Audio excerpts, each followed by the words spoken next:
Hi everyone, Sam from United People's TV here with Nicky from WestHamFanTV to take a quick look at that game last night. Obviously, Man United won 2-1 through to the FA Cup semi-final. What's your thoughts on it, Nicky? I'm obviously very disappointed. I was quite confident going into the game, but I'm going to take nothing away from Man United. They were superb last night. They was a better team on the day, and I thought you thoroughly deserved it. A complete opposite. I agree with you. I went into that game pretty pessimistic, wasn't confident. Obviously, you had the 3-3 against Arsenal at the weekend. We had the 3-0 against Spurs. On paper, you were the favourites for that game, but I think in that first 15 minutes you came out really, really strong. Your fullbacks were basically playing as wingers. You were playing such a high line, which was dangerous for you, but it worked because we were under serious pressure. But after that first 15, 20 minutes, we seemed to get in the game and you didn't really do much after that. I was pretty surprised. No, to be honest, without trying to make any excuses, really, we're a very tired team. We run ourselves into the ground. I know you had a big game on Sunday, so you can't really blame that. But no, we didn't turn up last night, and I mean, that coupled with your midfield absolutely running the show, we was never at the races, and I think it was a very, very impressive Manchester United display, probably the most impressive of the season, to be honest. I mean, you're saying our midfield was impressive. That midfield partnership of Carrick and Fellaini has been awful this season. It was a partnership when we lost to Bournemouth, Stoke, and Norwich in December. I think we've won only 2 out of 9 games when they had actually played together. But last night we saw Fellaini was playing more aggressive, and it was a midfield partnership. And I was surprised how much room he gave Michael Carrick. Because if you oppressed him and you put him under pressure, as you saw with Payet, gave him that early yellow card, I thought, oh crap, if they're going to isolate Carrick, they could easily get him sent off. But he never really did. No, we was a bit all over the place last night. I mean, he done good jobs on Lanzini, kept him very quiet. Obviously, Payet that's the worst I've seen him play this season, to be honest. He's very quiet. They was quite leggy. But yeah, I agree with him. Carrick got an early booking. All we had to do was run at him, really. And, we never did. We just couldn't get... He didn't allow us to get our foot on the ball. We couldn't get into the game. There was some impressive performances by some United players out there last night. I thought Fellaini was good. I thought the 3 young lads that you had playing, Rashford, Lingard and Mensah, was absolutely superb. We didn't create enough chances, and even when we did, we just come up against probably the best goalkeeper in the world. So, all of that combined, we didn't do enough, but I can't take anything away from Man United. Man United were absolutely superb last night. They absolutely dominated the game from start to finish, really. So, yeah, we didn't do enough. We didn't turn up on the night. Maybe nerves, maybe a bit tiredness, but it's one of them things. And no matter what, I mean, you go back to the game at Old Trafford. We obviously scored first. We had chances to finish it off, and you give Man United a second bite of the cherry, they're more or less going to take it. Man United, I know a lot of Man United fans would agree, which is not one of the classic Man United teams of the past 20 years, but even still, it's still Manchester United, you know what I mean? And you can't give them 2 bites of the cherry because they'll just snap your hands off like they did last night. It's amazing how different the games were from the Old Trafford first leg to this one at the second. And this second one technically played to your advantage much more. Last FA Cup game at Upton Park, the results at the weekend, things were more in your favour than they were at Old Trafford, but you put in a much better performance there. Yeah, but to be honest, looking at your performances over the last few weeks, you've been a lot better away from home. Man City game is one of the main ones I'm looking at there. But apart from Spurs, we won't mention Spurs. Apart from Spurs, that wasn't very good. But apart from that result, you've been quite good away from home. We've been very good away from home, so that played into our favour there.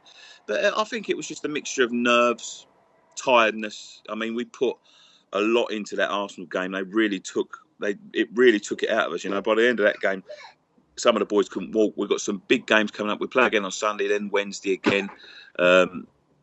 it all just seemed to, that's no excuse Yeah. because Man United are doing exactly the same thing, but. Yeah, when you get a team like Man United, a lot of them players in that side just know how to see games out, and that's the difference between yourselves and Arsenal. Arsenal went 2-0 up the other day, absolutely threw it away, got themselves back into the game. But Man United, once they went 2-0 up, there was, apart from, we got a headed goal at the end, but apart from that, there was really no danger of you throwing it away. Did you not think after Tompkins got that goal, you think, we can do it?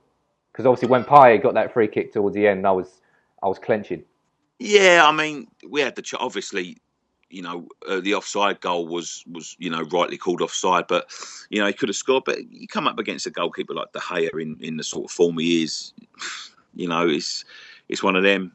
That save he made, I think it was Antonio from Payet corner. It was just before, because everyone's going to keep going on about his double save before the offside goal, but that one he had from a few minutes earlier from the corner, when he got it with his leg, and it somehow it went straight up in the air instead of going back out into play. I have no idea how he did that. He's absolutely superb. If Man United can keep hold of him, add in the summer, they'll be back up there again. You only look at this season with the chances people have had. Leicester look like they're going to run away with the league. The closest chasers to them are Tottenham. If this was any one or two players for Manchester United this year, the rise of the kids. The Rashford last night, that goal was superb for a young lad like that in a high pressure game against, all right, we wasn't on the ball, but a very good Manchester United team and a very good goalkeeper who kept us in it as well.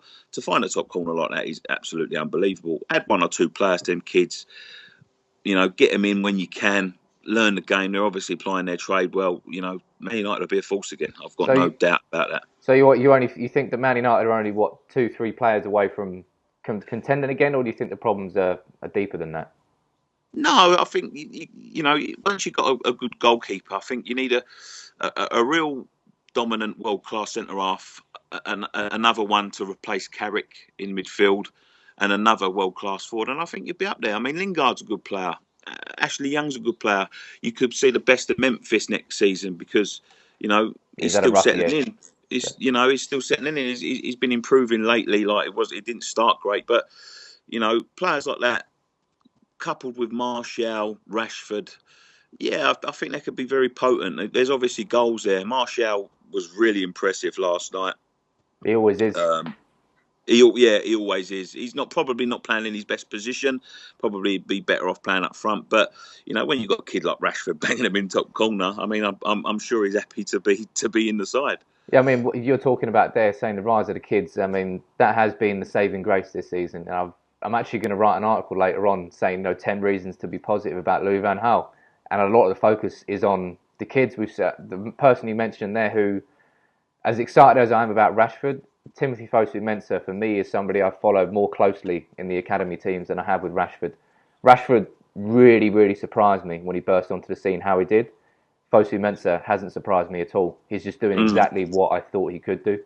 And he's up against Payet and Cresswell. I thought, I mentioned how if you had isolated Carrick, I think you would have had some more success. But if Payet and Cresswell really, because Fosu-Mensah's positioning last night wasn't incredible the whole game. He did run forward quite a lot, and Lingard actually covered him more than one occasion. I think if you had isolated him a lot more and played that partnership, you might have got a little bit more joy. But I think all across the board, I think United played well last night. We were solid. We've seen that a lot of times this season in terms of you're saying how we saw the game out. United haven't really done that much. We've always been a bit nervous when we're 1-0 up or even 2-0 up. I haven't been 2-0 up in many games, to be fair. But when you're 1-0 up, you know United are nervous that we can concede a goal. But as you say, when you've got David De Gea between your sticks, it doesn't really matter how good you are sometimes.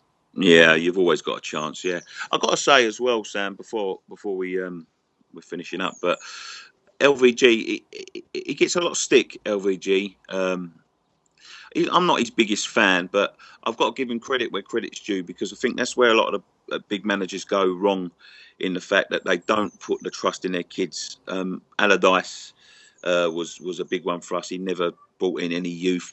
Obviously, us two clubs are very similar in in the pride of bringing forward the youth. Yeah. I mean, we're very famous for it. Obviously, we've got some big players that's come through our academy. One of them, run the midfield last night for you. But I think he's got a good. I think that's where Mourinho. I mean, Mourinho, when he started going wrong at Chelsea, he never brought through any youth, and that's where you've got to give LVG credit.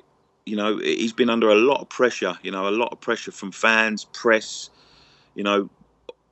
Opposition fans, and he's not been scared to chuck in the kids. Yeah, and that takes a for a club like Man United, that takes a lot of balls when you're under that much pressure. It's all right when you're top of the league and you're Fergie and you're winning leagues and cups and that, and all of a sudden you're bringing a Paul Scholes or Gary Neville. But to be under that pressure where the pressure is to get in the top four, the pressure is to win a cup. He's got to take a lot of credit there for bringing them kids through and putting his faith in them, because it's, last night was the difference. Yeah. I thought, anyway. So, all credit where credit's due. LVG, superb. He's still got a little bit to learn probably in England.